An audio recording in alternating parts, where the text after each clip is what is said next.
Let's quickly move now to this story where the U.S. Assistant Secretary of State for the Bureau of Education and Cultural Affairs, Lee Satterfield, is in Nigeria on an official visit. Now, this visit is coming on the heels of Secretary Blinken's tour of 4 African countries that included Nigeria early this year. I had a chat with Assistant Secretary Satterfield in an exclusive interview where she tells me about the significance of these high-powered visits by U.S. government officials and what more the U.S. is seeking to do in the areas of culture and education, as well as for women in Nigeria. Take a listen.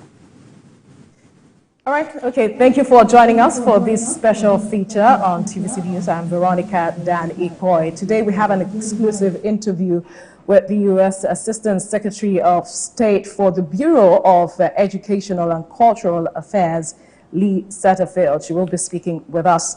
Thank you for joining us. Thank you so much for having me. Now, you assumed office in 2021 yes. as you Assistant Secretary of State for the Bureau of Educational and Cultural Affairs. Talk to us about your role, especially what you focus on. Yes, thank you so much. Well, it's an honor to serve in the role under President Biden and Secretary of State Antony Blinken, right, who put a great emphasis on people-to-people diplomacy. And one of the reasons that I'm here is to emphasize the relationship between the United States and Nigeria, and the heart of that relationship is our people. That's great. That's great. And I believe that you're already getting some results from your time the past few days that you have been here now. Yes, yes, yes. I landed yesterday morning and have had an amazing visit. It's my first time to Nigeria. Really? Yes. So yes. What's your experience with the people? Oh, I'm overwhelmed by the people that I've met and every story that I've heard and experience that I've had. I spoke with a group of students just earlier today at the University of Lagos, where we opened up a new, what we call Window on America, which is an American space where students can come and learn new skills and learn more about studying in the United States.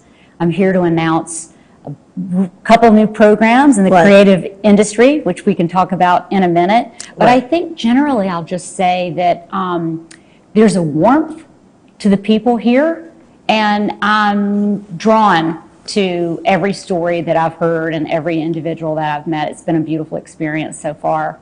I would have loved to ask which of the stories stand out for you, but because of time, yes, that would be interesting to hear, but because of time, let's quickly talk about the high-level visits that we have been getting from the U.S. to Nigeria, and we're wondering what really is driving this. Yeah, well, thank you for noticing that there have been a lot of high-level visits. Secretary Blinken was here in January. Yes. President Biden hosted African leaders in Washington, D.C. in 2022.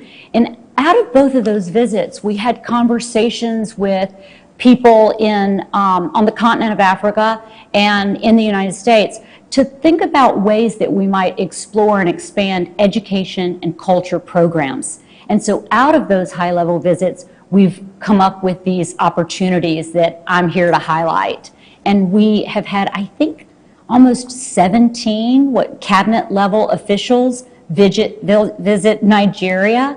I think that says a lot about how important the United States believes the country is. Largest economy, largest country, population, and it's important for us to strengthen the relationships with the United States. Right, deepening the relationship, and that's what you have also come to do as well. Yes. Absolutely. Now, March is Women's History Month, so to speak, and in many countries, including Nigeria, the matter of women enjoying equal rights has been on the front burner. What is the U.S. Going to do or doing for Nigeria, especially Nigerian women, such that they can enjoy the benefits of these rights? It's a great question. I'll share with you a program that I think is showing great success. But first, I'll just say the point of empowering women and providing economic opportunity and access to education is critically important. And President Biden has said it's not only the right thing to do, it's the smart thing to do. By leaving out half the world's population is just a mistake, because providing women access to these opportunities is good for not only individuals, but communities and families all around the world. If I could mention one of the programs that we've been running called the Academy for Women Entrepreneurs, and it's a training course that has been developed at a university, in Arizona State University, in fact. It's a training platform for women entrepreneurs. Right. So they can go through a course, and it's administered locally, and it builds a network and a community of women who are interested in starting their own business and have ideas about where they think there's opportunity economically. And so we foster that community by providing this platform for courses so that people can learn more about strengthening their, building their muscle really in entrepreneurship, which I think Nigerians have a big spirit in terms of entrepreneurship. Absolutely. Is my feeling.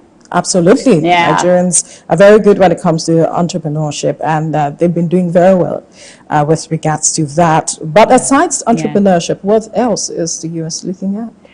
Well, I am here to announce 3 new programs in the creative industry.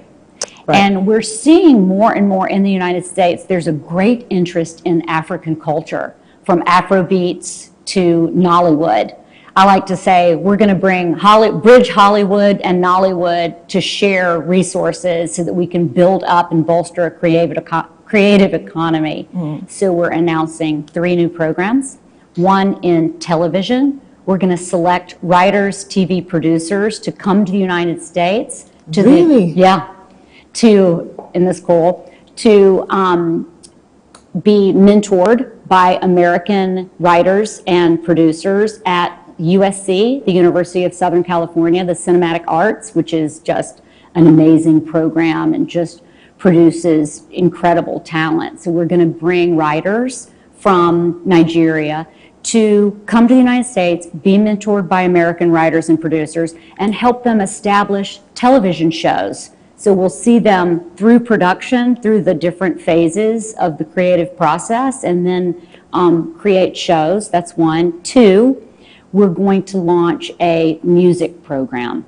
I was in LA at the Grammys, and I saw Burna Boy perform, an amazing African artist who are just hitting the scene, and the United States is very interested to hear more. So we're partnering with the Grammys to bring African music industry professionals to LA to be mentored by Recording Academy members so that they can basically build up this network and field of people who are not just the artists themselves, but the people who are behind the business of music. And then the last program in the creative space is we're going to launch a community college initiative, which will bring Nigerians to the United States to study in vocational and educational training in community colleges in the field of creative industries.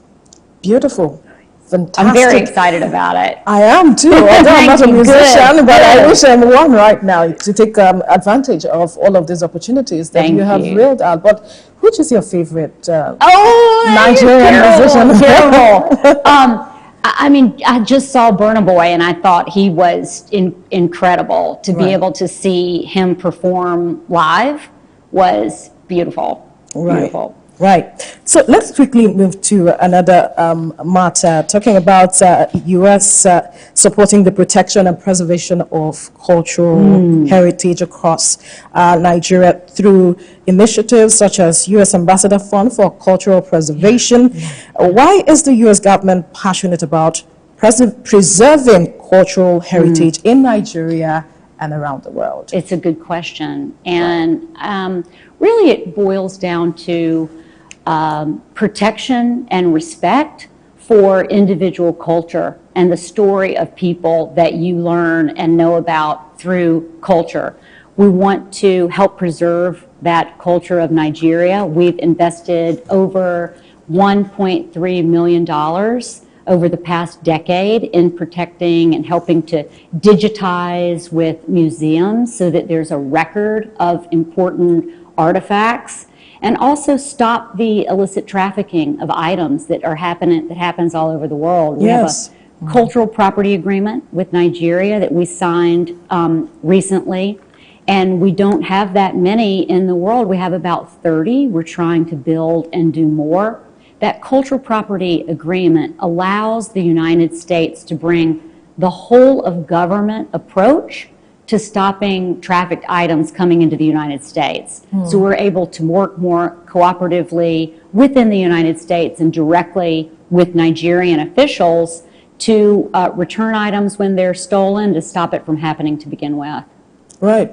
So going back to the previous question you responded to, talking about musicians and all of it, how are they to take advantage of these opportunities? Because it's playing back in my mind, and I'm wondering, how do they get to, they hear of this, but taking advantage, how do they go, how would they go about it? Well, first of all, thank you for giving us the platform to say directly to all of your listeners and those who are tuning in to your television station, this is how they find out about the opportunities, that we're sharing that story and you're bringing it to people directly. But people can also go on all of our social media platforms. It's at US in Nigeria, and it lists all the different opportunities. I've only mentioned, 4?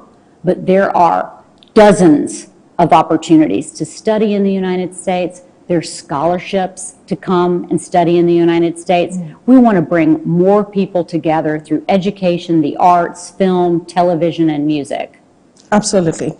Now, one more issue that I'd like for you to touch on is the matter of technology. Of course, the world is taking advantage of technology, like you mentioned earlier.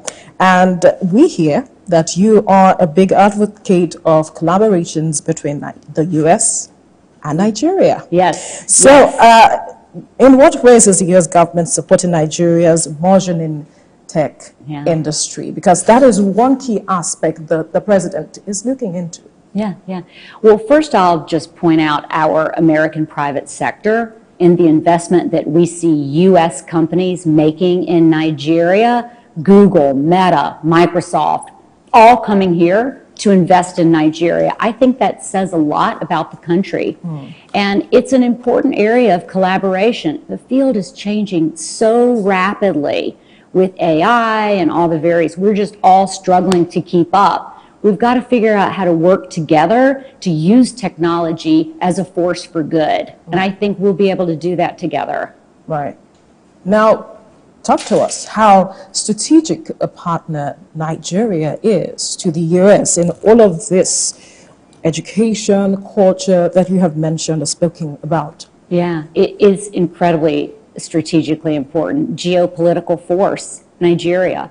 And I think you can feel it between the United States and Nigerians. There's already a connection, but from my perspective and the role that I play, I want to build on that and create more opportunities and more pathways to shared economic success.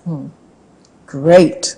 And on that note, we must thank you, Assistant Secretary of State for Cultural and Educational Affairs, Lee Satterfield. We must thank you for your time. Thank you for speaking with us. It's been an insightful conversation, and I believe that every viewer out there that believes there's something to take out of this conversation will go and look for how well they can take advantage of all you have said. Thank you once again. I hope so. Thank you. Thank you. And with that is a wrap on the conversation. Thank you so much. Until the next one, bye.